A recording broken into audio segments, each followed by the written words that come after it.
So we've been looking at the relationship between political belief and personality. Okay, and your political belief is strongly determined by your temperament. So liberal left types are high in trait openness, that's creativity, and low in conscientiousness. But you can fragment conscientiousness up into industriousness and orderliness. And the real predictor for conservatism is in orderliness, not industriousness. And you might think, well, that's no surprise. Right-wingers are more orderly, hence Hitler's call for order, let's say. But it's one thing to posit that and another thing to measure it. Now it's measurable. And it appears that orderliness is associated with sensitivity to disgust. And this is actually a really big deal. It's a really big deal. So there's a paper that was published in PLOS One about 3 years ago looking at the relationship between the prevalence of infectious diseases and authoritarian political attitudes. And they did it country by country and then within countries by state or province. And the correlation between the prevalence of infectious diseases and authoritarian / right-wing political beliefs at the local individual level was 0.6. And so I want to take this apart a little bit. Okay, so the idea is that this is part of what you might describe as the extended behavioral immune system. And one of the problems with the interactions between groups of human beings in our evolutionary past was, well, exactly what happened to the Native Americans is, you know, they came out and shook hands with the Spanish conquistadors, and then within a couple of generations, 90% of them were dead of smallpox and measles and mumps. And so it's been a truism in our evolutionary past that if you meet a group of if you're a group of isolated humans and you meet another group of isolated humans and you trade pathogens, there's a real possibility that you and everyone you know are going to be dead in no time flat. And so we have a disgust mechanism that produces this implicit, let's call it racial and ethnic bias that is part and parcel of the human cognitive landscape. But the problem with that is that it's rooted in a disgust mechanism that actually serves a protective function. Now, when I was sorting this out, I was reading Hitler's Table Talk, and Hitler's Table Talk is a very interesting book. It's a book of his spontaneous mealtime utterances from 1939 to 1942. And I went through with this new knowledge because people think of conservatives as or fascists as afraid of those who are different. They're not afraid. They're disgusted. And that's not the same thing because you burn things you're disgusted by. And so it was terrifying to me to read it because then I also thought, oh, well, disgust sensitivity is associated with orderliness and you need order in a society in order to maintain it. And the Germans are very orderly, and that was actually a canonical part of their civilization and part of actually what makes them great and powerful. And that just had to tilt a little farther than necessary. And all of a sudden everything needed to get cleaned. And, you know, Hitler talked about cleanliness all the time, and he actually meant that. And so this thing that's emerging, you know, you talked about its biological basis, its evolutionary basis. It's part of this deeply rooted disgust system that protects us from dangerous pathogens that can manifest itself and does manifest itself in the political realm.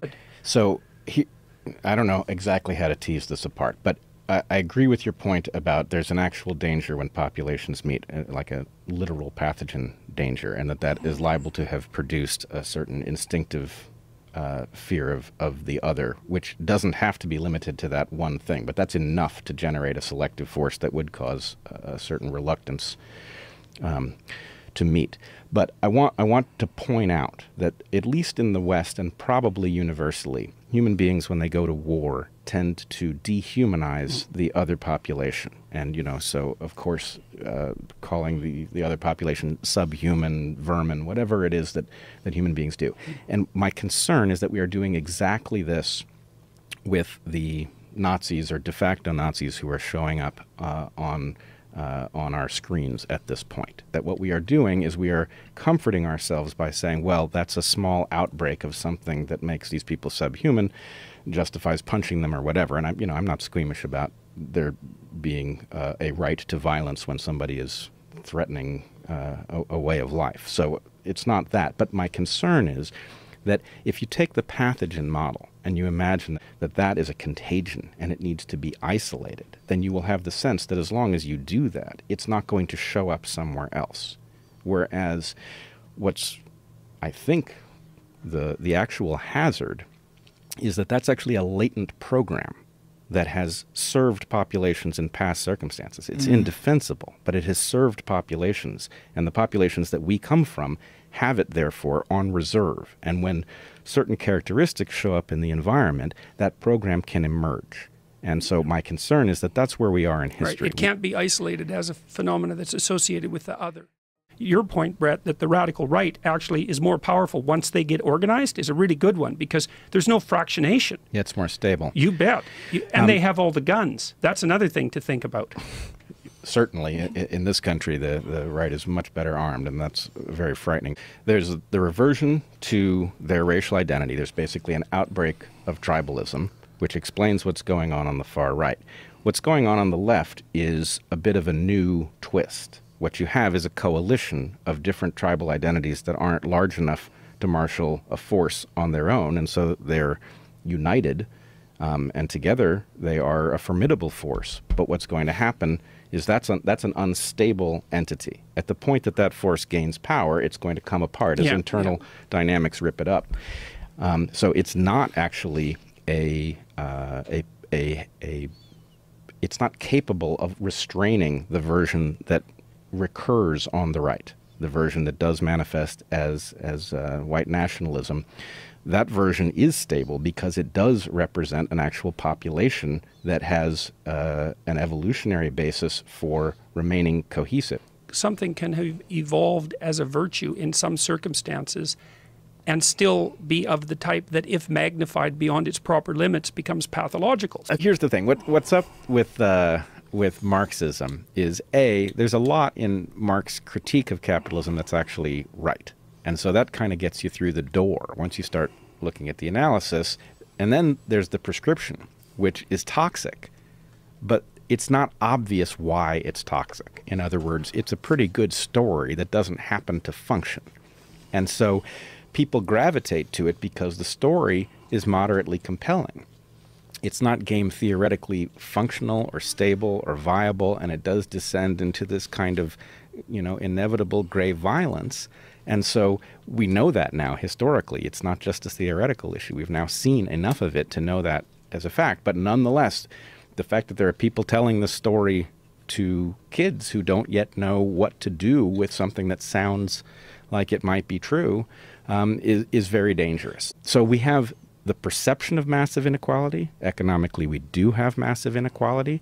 You're arguing that the solution to this involves some sort of massive redistribution. Well, as solution. I wouldn't argue, but nonetheless, redistribution is wildly unpopular for various reasons. And so what we've got now is a situation, this is speculative, but what's really happening is that austerity is being used as a threat to keep people who would otherwise rebel against the inequality in line. And my fear about this is that this is exactly the conditions that are going to trigger that tribal population against population mayhem that we were talking about at the beginning of this conversation. That when people have the sense that the burst of growth that they were experiencing is now over, the natural response is to turn on those who are not as powerful and take their stuff. That this is a totally indefensible but nonetheless biological pattern of history.